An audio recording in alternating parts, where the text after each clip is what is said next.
prochain pas, je suppose que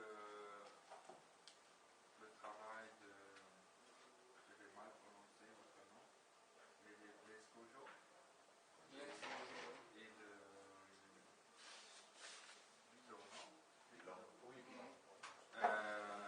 de voir comment intégrer les différentes visualisations, ça c'est important.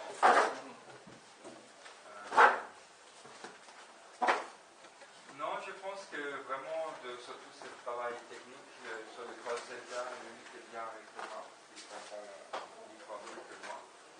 Et sur la visualisation, je dirais bien, je pensais d'ailleurs que Mireille est francophone aussi.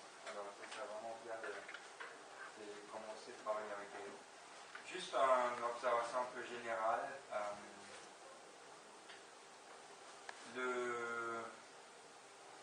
Le plus simple que l'interface au début, quand on arrive, et le plus sophistiqué que c'est derrière, le mieux c'est. Hein. On a toujours vu ça.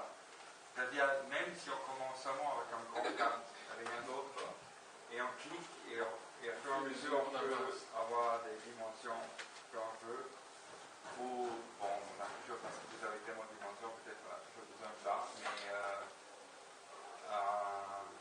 là, on est dans un processus simple, un peu quelque chose.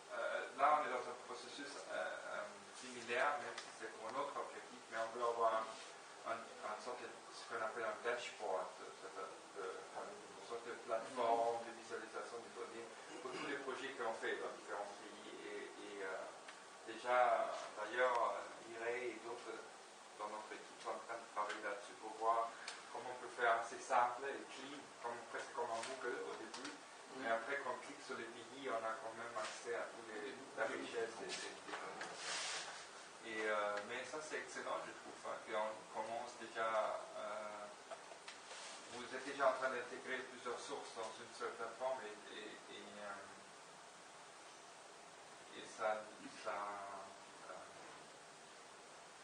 à cause de ce que j'ai dit tout à l'heure, si on arrive à un moment donné à faire une sorte de meshing, une sorte de comparaison sur une seule carte géographique des données des différents sites, c'est là où l'analyse devient le plus fort.